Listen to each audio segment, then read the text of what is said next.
That's why only he is the righteous judge.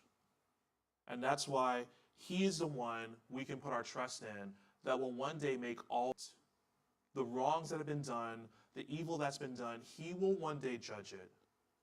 The good that's been done, the good that's been brought about, he will one day reward it. Jesus said, he was talking about the greatest. He said, if you seek to be the greatest, you have to humble yourself. You need to be a servant of all. He talked about the greatest in the kingdom. And, I got it in my head listening to that, just thinking about the greatest. Like, who would be the greatest? Who's going to be the greatest in the kingdom? Is it going to be Paul? Is it going to be Billy Graham? Who's going to be the greatest? And I got it in my head. It's this little lady that no one's ever heard of who's prayed and asked that the Lord would be with him. And that's all God asked her to do. She was faithful in doing that. No one knows who she is. We don't know her name. We don't know when she lived. We don't know anything about her. But it's someone like that the Lord will say, this is the greatest in a kingdom. Because she was faithful.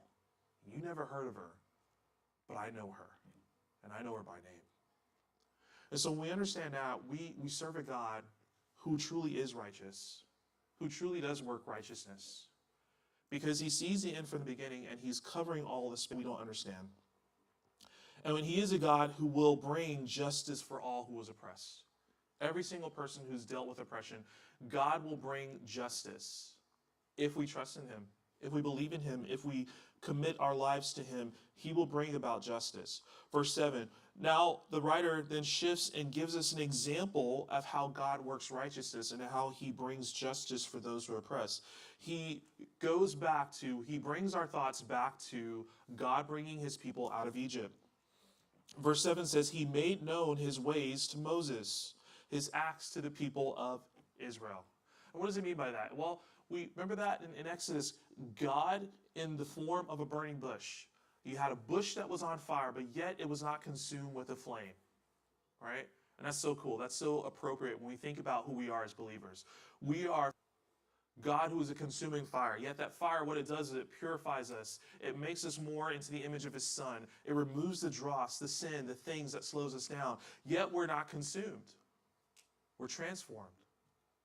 And we stand out. We're something different. That's why Yeshua said, let your light so shine that men may see your good works and glorify your Father in heaven.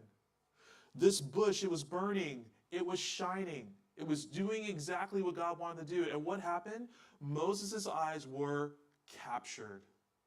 And Moses was drawn to the bush. And so he goes to the bush, and God speaks out of the bush. He tells Moses, merciful and gracious.